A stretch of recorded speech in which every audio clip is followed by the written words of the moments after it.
Hi friends, నేను ఇప్పుడు గోధుమ పిండితో బర్ఫీ చేద్దాం అనుకుంటున్నాను. దానికోసం ఏమేమి ఇంగ్రీడియంట్స్ కావాలో చూసేద్దాం రండి. ఒక కప్పు గోధుమ పిండి, సేమ్ అదే కప్పుతో పంచదార, ఘీ మన టేస్ట్కి తగినంత. అయితే ఘీ ఎంత ఎక్కువ తీసుకుంటే అంత బాగుంటుంది. ఇలాచి, డ్రై ఫ్రూట్స్. స్టవ్ మీద కళాయి పెట్టి 2 టేబుల్ స్పూన్స్ ఘీ వేసుకున్నాను. అందులో ఇప్పుడు నేను తీసుకున్న డ్రై ఫ్రూట్స్ ఫ్రై చేద్దాం అనుకుంటున్నాను. ఫస్ట్ బాదం ఫ్రై చేస్తున్నాను. అవి కొంచెం ఫ్రై అయిన తర్వాతే పంకిన్ సీడ్స్ వేయాలి. ఎందుకంటే ముందే వేసేస్తే పంకిన్ సీడ్స్ మాడిపోయే ఛాన్స్ ఉంది.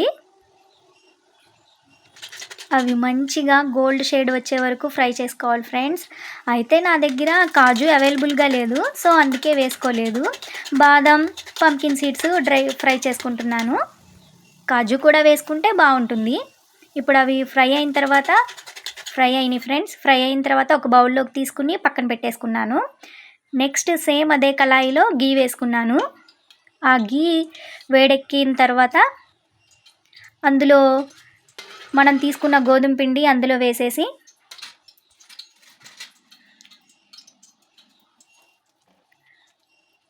గోధుమ పిండి వేసి బాగా కలుపుకోవాలి ఫ్రెండ్స్. ఘీ మొత్తం గోధుమ పిండికి పట్టేలాగా కలుపుకోవాలి. ఆ ఉండలు ఏమీ లేకుండా చిదిమేసుకోవాలి. ప్లెయిన్గా అయ్యేంత వరకు అలా చేసుకోవాలి ఫ్రెండ్స్. అయితే కావాలంటే ఇంకా ఘీ ఎక్కువ క్వాంటిటీలో వేసుకోవచ్చు. నేను ఫస్ట్ టైం ట్రై చేస్తున్నా కాబట్టి ఎక్కువ ఘీ వేయటం దేనికిలే అని కొంచెం వేసాను. ఇంకా ఘీ ఎక్కువ వేసుకున్నా బాగుంటుంది. కదుపుతూనే ఉండాలి ఫ్రెండ్స్. లో ఫ్లేమ్లో పెట్టి అలా ఫ్రై చేసుకోవాలి, లేదంటే పిండి మాడిపోయే ఛాన్స్ ఉంది. కొంచెం టైం ఎక్కువే పడుతుంది ఫ్రెండ్స్. అది కలర్ చేంజ్ అయ్యేంత వరకు ఫ్రై చేసుకుంటూనే ఉండాలి. మంచి అరోమా స్మెల్ వస్తుంది. బాగా ఫ్రై చేసుకోవాలి. నేను ఫస్ట్ టైం చేస్తున్నా, చూద్దాం ఎలా ఉంటుందో.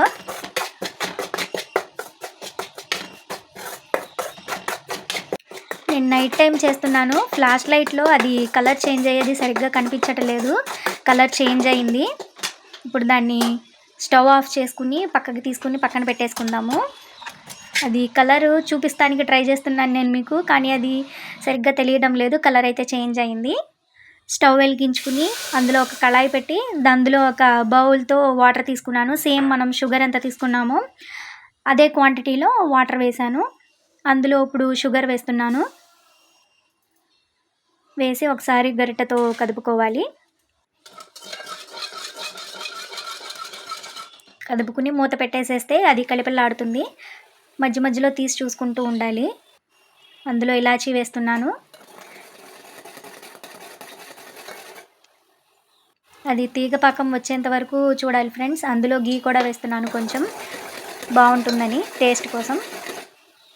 అది కదుపుతూ ఉండాలి మధ్య మధ్యలో చూసుకుంటూ. దగ్గరికి వస్తుంది, పాకం వచ్చేసింది ఫ్రెండ్స్. అలా తీగపాకం రావాలి. అయితే పాకం కొంచెం తక్కువ వచ్చినా బాగానే ఉంటుంది ఫ్రెండ్స్. నాకు కొంచెం పాకం ఎక్కువైంది అనిపించింది. ఇప్పుడు అందులో గోధుమ పిండి వేసుకుంటూ కలుపుతూ ఉండాలి. నాకు ఒక చేత్తో కదపటం కంఫర్ట్గా లేదు, సో నేను మీకు కదపడం చూపించడం లేదు. బాగా అది గట్టిపడేంత వరకు మెదపాలి.